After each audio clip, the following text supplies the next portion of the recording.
প্রকৃতি মানুষকে ঠকায় না, মানুষ মানুষকে ঠকায়।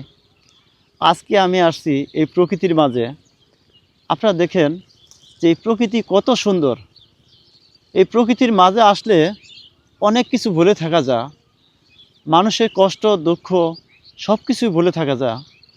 আর এই প্রকৃতির মাঝে আমরা এসে দেখতে পেলাম এই প্রকৃতির মাঝে ঘুরে বেড়াচ্ছে বিভিন্ন রকমের পাখি।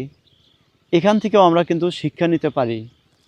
আর এই শিক্ষাটা এমন খুবই বাস্তবতার সাথে মিল আছে। আমরা প্রকৃতির সাথে মিল রেখে যদি শান্তি খুঁজি, আমরা প্রকৃতির সাথে মিল রেখে যদি সুখ খুঁজি, তাহলে আমরা সুখ পাব। আমাদের প্রত্যেকটা পরিবার থেকে যদি আমরা সুখ অর্জন করতে চাই, প্রতিটা পরিবার থেকে যদি আমরা সুখ পেতে চাই, তাহলে পরিবারকে নিয়ে অবশ্যই ভালো থাকতে হবে। এখানে প্রকৃতির মাঝে এসে দেখলাম যে প্রতিটা পাখি, প্রতিটা জীবজন্তু এই সন্ধ্যার পর তারা কিন্তু নিরে ফিরে যাচ্ছে।